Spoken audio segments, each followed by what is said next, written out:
Tinggal Dr. Sheikh ceritakan secara ringkas tentang perubahan fisiologi yang dirasai semasa berada di ISS dari segi blood circulation, heartbeat dan juga temperature. Dan seterusnya soalan, is there any other planet that you can see from the ISS?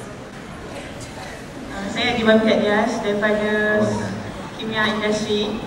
Saya mau tanya pendapat Dr. Syekh Mustafa dan juga Vice Chancellor tentang cadangan kerajaan Malaysia mahu membeli Soyuz. Adakah ia relevan untuk kita? Seterusnya. Assalamualaikum warahmatullahi wabarakatuh. Salam. Bagaimana rasa doktor semasa hendak mendarat ke bumi? Okey, soalan yang seterusnya. Ya, Assalamualaikum. I'm Nur Farid from PhD Student School of Management. Can you share me the experience? How do you feel? Okay, from what I know, you are trained to experience 4 G-force, right? But during the landing, you are experiencing 8 G-force. And lastly, I hope I have a son like you, Dr. Sheikh. Adik kita. Assalamualaikum, Dr. Sheikh. Saya Syukur Ahmad, saya nak tanya satu soalan. Dr. Sheikh, masa saya tengok dalam TV tu, Dr. Sheikh ada pakai 2 jam. Saya nak tanya dekat sana adakah waktu yang lain daripada waktu kat bumi?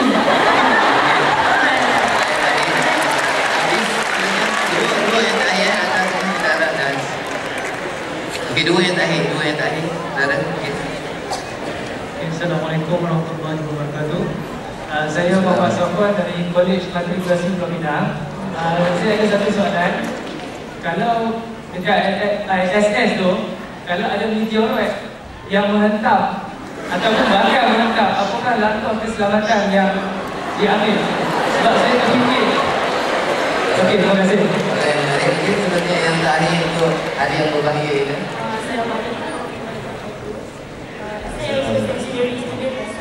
I study how to design spacecraft like launchers, satellites, and more. So, I just want your opinion since you have quite an opposite view on the launch itself on the ISS. Do you think that Malaysia has the capability to do one by year? Okay, our first question, what are the physiological changes when you are in space? Mainly your cardiovascular system changes. You know, when you are in space, when you see me in space, I look bloated up and my face are all puffiness, bengkak dan sebagainya. That's quite normal because when you go up there, all your body fluid will not go down because there is no gravity in space. Jadi semua pendarahan semua naik ke atas badan, so it affects all your heart rate, it affects all your BP and so on. And of course, you punya, as I mentioned earlier, your muscles become atrophy, muscle jadi kecut, you punya bones become osteoporosis, you have a high chances of developing kidney stones also because of the redistribution of fluid. So, they make sure that before you go to space, you are perfectly fit and healthy. Every 3 months, we will have to undergo a very thorough medical examination. They check from your blood, stool, urine, everything every 3 months. So even though if you fail on one item, you are definitely out. And do you see other planets when you are in space? I personally didn't see other planets, but I can tell you that the moon looks definitely brighter. The stars does not twinkle in space, because the atmosphere actually makes it twinkle. So when you are above the atmosphere, the stars are just one bright glow. But I do talk to the other cosmonauts. They did see other planets. They did see Jupiter when they are in space. So you do get to see other planets. And apa pandangan mengenai pembelian Soyuz? You know, to me, this space program is definitely worthwhile. Every single cent that we spend. Even though it's an offset program, even though people will say, why spend millions? Why shouldn't we use it for others? To me, if we can change even one single Malaysian, it's definitely worth it. We shouldn't even question or have any doubts on the expenditure that we spend. So pembelian Soyuz itu pun saya rasa ia ada sesuatu yang memang berbaloi. At least we can show to the school children, all the 5-year-olds can come to the place that to see, and they akan lihat sendiri bagaimana Soyuz kita menaiki angkasawan. Jadi ia satu cara proses pembelajaran yang baik. Saya menyokong langkah kerajaan membangun Soyuz. Dan bagaimana perasaan apabila mendarat. As you know, when we came back, we had emergency ballistic re-entry. Maknanya pendaratan kami ada lebih mencuram. Jadi semuanya berjalan dengan begitu pantas. Kami berpusing, kami dihumban, kami berpusing-pusing dan sebagainya. And we start to feel 9G loads. This is very rare. In fact, it occurs only twice before for the Russians.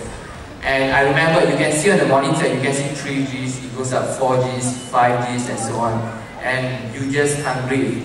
9Gs means 9 times your body weight is pressing on your chest. But the Russians really train us well. We've been taught to breathe with our abdomen and exhale with your chest. So as it goes to 9Gs, I was quite worried because you can't breathe at all. But it comes to a stage where it stops and it starts going down again, so that was such a relief.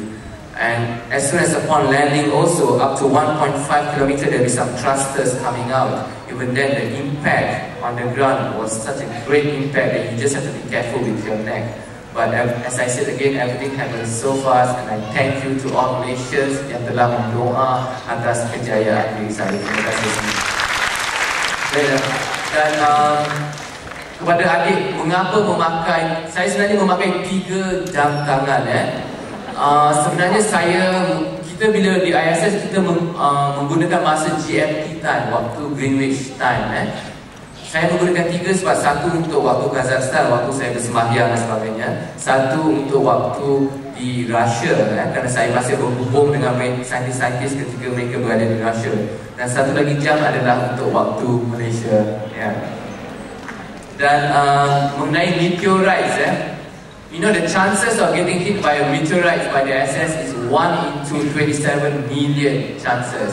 So it's very rare for it to occur, but we do get micro meteoroids. Maknanya all these small meteoroids, it hits the ISS, and once every month the astronauts will come out and do a spacewalk, and they will check on the walls of the ISS to make sure there's no damage. But there are times where you can see some small damage on the ISS. And do I think Malaysia is ready for the 2020 of its own rocket? I think I'm encouraging all of you to take more of aerospace engineers. I think it's high time that we are now in a new era. All the aerospace engineers should work in one roof. And I'm sure with all the technologies, they can come out with our own rocket by the year 2020. In fact, in NASA, there is one Malaysian guy who is working in NASA for the past 15 years, and I was told he's a very intelligent person in NASA. So I was talking to Dr. Sinajib to try to pull him out from NASA and try to bring him back to Malaysia and try to work. We need as many expertise as we can right now in order to have our own space rocket. Thank you. Terima kasih Malaysia. Jadi saya rasa ini jelas bagi kita mengenai apakah selama ini misi dan misi program Angkasawan Negara pastinya telah tercapai seperti mana yang dihasilkan oleh kerajaan.